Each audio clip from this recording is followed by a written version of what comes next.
Hello everyone, my creative mind में आप सभी का स्वागत है। आज मैं आपके लिए लेकर आई हूँ बहुत ही स्टाइलिश और एक नए आइडिया के साथ स्लिंग बैग। इसका पहले हम पॉकेट्स देख लेते हैं। ये देखिए काफ़ी बड़ा मैंने इसमें पीछे की साइड पॉकेट दिया है और हमारा जो मेन पॉकेट है उसमें भी आप देख सकते हैं कि साइज़ काफ़ी है, बड़ा है और अंदर स्पेस काफ़ी अच्छा है। हमने यहाँ पे फॉर्म शीट का इस्तेमाल किया है। मैंने अंदर कोई भी पाइपिंग वगैरह नहीं की है, आप चाहें तो कर सकते हैं। इसमें फॉर्म शीट के अलावा आप इसमें रबर शीट का भी इस्तेमाल कर सकते हैं। और इस बार हमने इसमें देखिए कड़ियाँ भी दी हैं, यानी इसको आप क्या बोलते हैं मुझे बता दीजिएगा। हम तो कड़ियाँ बोलते हैं इसे, या आप इसे लूप भी कह सकते हैं, लेकिन मैंने इस तरह की ये मिलती है वो लगाई है। और ये देखिए बेल्ट भी इसका हमने स्लिंग बैग जैसा ही रखा है, तो काफ़ी अच्छा ये एक लुक है। चलिए इसे बना लेते हैं। इसे बनाने के लिए मैंने यहाँ पे 3 चीज़ें पहले से तैयार करके रखी हैं। मेन फैब्रिक, लाइनिंग का पीस और फॉर्म शीट। फॉर्म शीट जो हमारा है वो 4 mm का है। आपको कोई भी जहाँ पे टेलरिंग का सामान मिलता है वहाँ पे ये मिल जाएगी। रबर शीट भी काफ़ी जगहों पे मिल जाती है। अगर आपको नहीं मिल रही है तो आप मुझे कमेंट कर दीजिएगा, मैं आपको प्रोवाइड करवा दूँगी। अब यहाँ पे बीच में फॉर्म शीट और ऊपर नीचे लाइनिंग और मेन फैब्रिक को रख के हमें इसको तीनों को अटैच करना है। इसी को क्विल्ट करना कहते हैं। आप खड़ी या आड़ी कोई भी लाइन बना के या फिर जिगजैग बना के भी आप इसे क्विल्ट कर सकते हैं, ये आपके ऊपर है। अब इसका जो हम सीधी लाइन ड्रॉ करेंगे, क्योंकि जहाँ से हम इसको क्विल्ट करते हैं यानी सीधे या आड़े में, तो जब सिलाई चलती है तो कपड़ा थोड़ा सा खींच जाता है, तो उस टाइम पे हमें नहीं समझ में आता है। इसलिए मैंने आपको स्टार्टिंग में नाप नहीं बताया था। पूरा प्रॉपर कटिंग होने के बाद ही हम इसका नाप ले सकते हैं। तो जब कभी भी आप पर्स बनाएं तो एक्स्ट्रा कपड़ा रखें और उसके बाद ही उसे क्विल्ट करें, और फिर थोड़ा बहुत कपड़ा कटिंग में चला जाता है, तो उसके बाद ही आपको एक प्रॉपर मेज़रमेंट मिल जाएगा। अब मुझे यहाँ पे 21 इंच रखना है, तो 21 के बाद ये सिर्फ 2 लाइन है, यानी पाँव हिस्सा ही है, तो उसको भी मैं निकाल दूंगी। और अच्छे से देखिए प्रॉपर सब तरफ से कट करने के बाद अब इसकी लंबाई जो है वो मैं आपको बता देती हूँ। इसकी लंबाई जो है वो 21 इंच है और इसकी जो चौड़ाई रहेगी वो भी आपको बता देती हूँ। इसकी जो चौड़ाई मैंने रखी है वो मैंने रखी है तकरीबन 12.25 इंच। आप 11 तक भी रख सकते हैं। अब ऊपर से या कोई भी एक साइड से 5 इंच पे हम मार्क करेंगे और एक सीधी लाइन ड्रॉ कर लेंगे। लाइनिंग के लिए आप नॉन वूवन कपड़ा भी ले सकते हैं, या इस तरह से आता है लाइनिंग का कपड़ा वो भी ले सकते हैं, या फिर घर में पड़ी हुई कोई भी कॉटन की पुरानी कुर्ती हो या पुराना कोई भी दुपट्टा या कपड़ा हो वो भी इस्तेमाल कर सकते हैं। अब ये दोनों पीस को मैंने अलग कर लिया है। बीच में हमें ज़िप लगानी है। ये पीछे वाले पॉकेट की तैयारी हम कर रहे हैं, तो ज़िप को उल्टा रखेंगे और स्टिच कर लेंगे। उसके बाद सीधा करके प्रेस स्टिच। सेम उसी तरह से दूसरे वाले पीस पे ज़िप को रखेंगे, स्टिच करने के बाद सीधा करके प्रेस स्टिच करेंगे। यहाँ पे कुछ इस तरह से हमारी ज़िप अच्छे से अटैच हो गई है। अब ज़िप से नीचे से हमें ज़िप के बराबर नीचे से 2 इंच पे मार्क करना है। हमेशा मार्किंग आप दोनों साइड करें थोड़ी थोड़ी दूरी पे, ताकि आपका जो लाइन है वो स्ट्रेट लाइन बने। फ्रेंड्स, आप जितना अच्छा प्रोफेशनल पर्स बनाएंगे उतनी ही ज़्यादा आप तारीफ़ भी पाएंगे, और हो सकता है आपको ऑर्डर्स भी मिलना स्टार्ट हो जाए। मैं खुद भी ऑर्डर्स लेती हूँ। इस तरह के पर्स वगैरह है या कपड़े की थैलियाँ हैं, उनके ऑर्डर्स मैं ऑलरेडी लेती हूँ और मेरे पास काफ़ी अच्छे ऑर्डर्स आते हैं और मैं बना के भी देती हूँ। अगर आपको भी बनवाना हो तो आप मुझे कमेंट कर दीजिएगा, मैं आपको मेरा नंबर वगैरह प्रोवाइड करवा दूँगी। अब यहाँ पे एक पीस को मैंने सेम उसी तरह का साइज़ का काट के उसके साथ अटैच कर लिया था, जैसा आपने वीडियो में देखा। और ये जो बड़ा वाला पीस हमारा बचा है उस पीस को पहले हम पिनअप कर लेंगे, क्योंकि हमने फॉर्म शीट इस्तेमाल की है तो ये जंप करती है, तो इसलिए हमें इसको अच्छे से पिनअप करने के बाद ही कोई भी मेज़रमेंट या कटिंग करनी है। अब नीचे से 6.5 इंच पे हम मार्क करेंगे और बाहर की तरफ जहाँ पे हमने फोल्ड किया है ओपन साइड है, वहाँ से 2 इंच अंदर की तरफ हम मार्किंग करेंगे और एक बॉक्स तैयार कर लेंगे। अब इस बॉक्स में हमें एक तरफ से गोलाई देनी है, अंदर की साइड से गोलाई देनी है, नीचे नहीं देनी है, सिर्फ अंदर की तरफ से गोलाई देनी है आपको। अगर आपको गोलाई देने में दिक्कत होती है तो आप किसी भी प्लेट ढक्कन का इस्तेमाल कर सकते हैं। और जब तक कटिंग ना हो आपको पिन अप नहीं हटाना है, क्योंकि अगर आप पिन हटा देंगे तो फॉर्म शीट आगे पीछे हो जाती है। अब यहाँ पे मैंने गोलाई दी है। गोलाई देते टाइम आप एक चीज़ खास ध्यान रखिएगा कि ऊपर से थोड़ा सा बीच में सीधा है, साइड से गोलाई है, ऐसे ही बनाइएगा। त्रिकोण शेप में गोलाई मत दीजिएगा, नहीं तो आपको अच्छे से बैठेगा नहीं फिनिशिंग में। अब इसी की साइज़ की मैंने एक ज़िप रखी है, थोड़ी सी बड़ी हो जाएगी तो हम उसे काट देंगे। अब इस ज़िप को हमें इसके ऊपर अटैच करना है। ज़िप को उल्टा रखेंगे, स्टिच करने के बाद उसको पलट के गोलाई के पास हम लोग कट कर देंगे, छोटे छोटे कटिंग्स कट देंगे और उसके बाद उसे पलट के सीधा करेंगे। सेम उसी तरह से ज़िप का दूसरा हिस्सा हम इस वाले पीस पे लगाएंगे और इसको भी छोटे छोटे कट्स लगा के सीधा करके प्रेस स्टिच कर लेंगे। तो देखिए अच्छे से मैंने इसे लगा दिया है। आप वीडियो ध्यान से देखेंगे तो आपको पूरा पर्स कैसे मैंने बनाया है वो समझ में आ जाएगा। अब जो ज़िप से बड़ा जो हमारा हिस्सा है, क्योंकि ये बाहर वाला हिस्सा था तो ये बढ़ेगा ही, ये सभी का बढ़ेगा, तो इसको हमें कट कर देना है। अब कट करने के बाद जो हिस्सा हमारे अंदर वाला था उसके साथ इसको रखते हुए ज़िप में रनर डाल देंगे।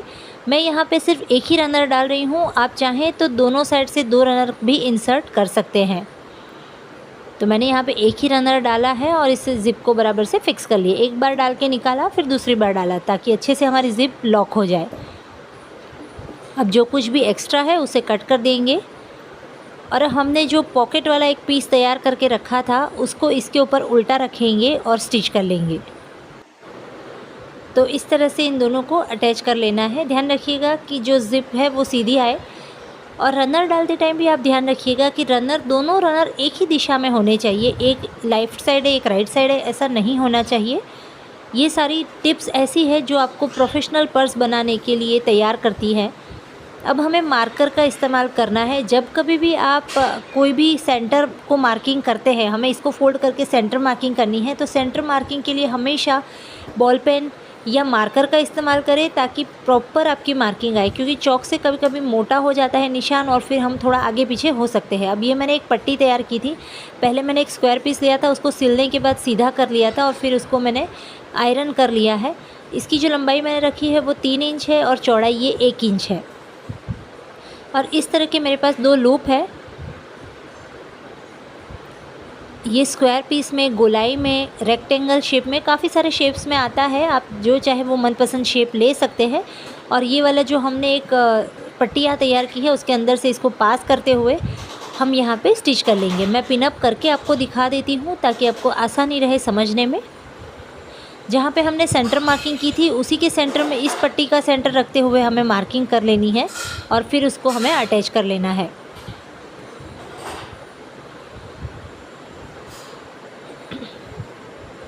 तो देखिए इस तरह से अब हम इसके ऊपर सिलाई चला देंगे। मैंने दोनों तरफ अच्छे से सिलाई कर ली है और यहाँ पे हमारे जो लूप है वो तैयार हो चुके हैं, यानी हमारी जो हुक्स है, जैसे हम आप जो भी कहते हो, वो लगा दिया है। अब मैंने एक पट्टा तैयार किया है क्विल्ट, और इसमें देखिए गोलाई जैसे मैंने दी है ना वैसी ही गोलाई आपको देनी है। एकदम से गोलाई में कोना निकल रहा है या पॉइंट निकल रहा है वैसा नहीं होना चाहिए, नहीं तो वो गोलाई में आपका पर्स को सिलाई करते टाइम दिक्कत आ सकती है। तो इसकी जो लंबाई है वो 29 इंचज़ है और इसकी जो चौड़ाई है वो मैंने रखी है 5 इंच। ये देखिए ये इसकी चौड़ाई है 5 इंच। मैंने यहाँ पे जोड़ कर दिया है, इसको जॉइंट किया हुआ है क्योंकि कपड़ा कम पड़ गया था। अब यहाँ पे गोलाई वाले हिस्से से सेंटर मार्क करना है फोल्ड करने के बाद। और अब हमने जहाँ पे लूप लगाए हैं वहाँ से हमें इस सेंटर को बराबर से मिलाते हुए अच्छे से इसको हम पिनअप कर लेंगे। काफ़ी लोगों को ये शिकायत रहती है कि जब हम गोलाई देते हैं पर्स में तो उसको लगाना बहुत मुश्किल हो जाता है। उसका रीज़न यही है कि अगर आपने गोलाई प्रॉपर नहीं दी है तो आपका जो पर्स में शेप आना चाहिए वो नहीं आता है और सिलाई करते टाइम भी बहुत ज़्यादा दिक्कत होती है। अब जैसे वीडियो में मैं आपको बता रही हूँ वैसे ही इसे पूरे में सिल लेना है और दूसरे हिस्से को दूसरे हिस्से के साथ सिल लेना है। तो यहाँ पे पूरा मैंने वो पट्टा गोलाई में अच्छे से सिल लिया है। ये देखिए अच्छे से इसकी गोलाई आ गई है। अब इसे हम सीधा कर लेते हैं। आप चाहें तो इसमें पाइपिंग कर सकते हैं, मैंने आज इसमें पाइपिंग नहीं की है। अगर आप पाइपिंग करते हैं तो और ज़्यादा अच्छी फिनिशिंग आएगी और धागे वगैरह भी नहीं निकलेंगे। अच्छे से इसके कोने वगैरह निकाल लेने हैं। अगर आप इसमें रबर शीट का इस्तेमाल करना चाहते हैं तो कपड़ा आपको पतला वाला लेना है, जैसे मैंने आज लिया है ये कॉटन का पतला वाला कपड़ा है। ये देखिए पीछे का पॉकेट आप देख सकते हैं काफ़ी अच्छा है और ऊपर से भी हमने इसके ऊपर जो आज ढक्कन बनाया है उसके भी जो लुक है वो अलग रखा है, डिज़ाइन अलग रखी है। अब यहाँ पे हमारा पर्स तो रेडी हो चुका है। अब इसके लिए हम बेल्ट बना लेते हैं। बेल्ट के लिए मैंने 1 इंच चौड़ाई में एक इस तरह का कपड़ा तैयार किया था। ये कपड़ा वेलवेट का है और सोफ़ा कवर के लिए जो यूज़ होता है मोटा वाला कपड़ा वो है। इसमें से धागे नहीं निकलते हैं, इसलिए मैंने सिर्फ इसे डबल फोल्ड करके सिल लिया है। ये इतना ज़्यादा मोटा होता है कि अपने मशीन की सुई में ये नहीं घुस पाता है, तो इसके लिए हमें 18 नंबर की सुई का इस्तेमाल करना पड़ता है। जब कभी भी आप कोई भी चद्दर है या कोई भी मोटे कपड़े से आप अगर पर्स बनाते हैं तो आपको हमेशा उसके अंदर फोम शीट का ही इस्तेमाल करना है और 18 नंबर की ही सुई यूज़ करनी है। अब यहाँ पे इसकी जो लंबाई मैंने रखनी है वो 51 इंचज़ है, 51 इंचज़ है। तो जो एक्स्ट्रा हमारा है उसे हम कट कर देंगे मार्किंग करने के बाद।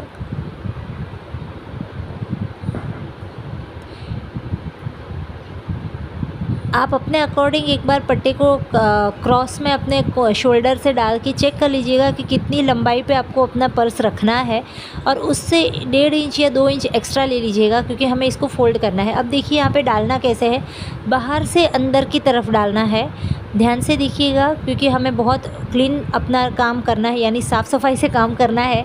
तो यहाँ पे बाहर से अंदर की तरफ हमें बेल्ट को डालना है और फिर इसे फोल्ड करते हुए यहाँ पे स्टिच कर लेना है। इसमें 3-4 आप सिलाई लगाइएगा ताकि मजबूती आ जाए। दूसरी साइड भी हमें बाहर से अंदर की तरफ डालना है और फिर इसे फोल्ड करके यहाँ पे सिलाई कर लेनी है। तो मैंने दोनों तरफ से अच्छे से बेल्ट को अटैच कर लिया है और सिलाई भी कर ली है। एक्स्ट्रा धागे वगैरह हो उसे आप काट लीजिएगा। अगर आपके पास इस टाइप का कपड़ा नहीं है जैसा मैंने लिया है बेल्ट में, तो रेडीमेड बेल्ट भी आते हैं, वो भी आप इस्तेमाल कर सकते हैं। अगर आपको इस सिलाई से रिलेटेड कोई भी चीज़ अगर आपके शहर में नहीं मिलती है, जैसे ज़िप हो गया, रनर हो गया, फॉर्म शीट, रबर शीट या कोई भी बेल्ट वगैरह, तो आप मुझे एक बार कमेंट कर दीजिएगा। मैं आपको मेरे व्हाट्सएप ग्रुप में ज्वाइन कर लूँगी और वहाँ से आप अपना जो भी ऑर्डर है वो लिखवा सकते हैं, मैं आपको प्रोवाइड करवा दूँगी। तो हमारा पर्स रेडी है। आज का ये वीडियो पसंद आया हो तो लाइक शेयर कमेंट्स करना ना भूलें। मिलते हैं नए वीडियो के साथ, तब तक के लिए बाय बाय।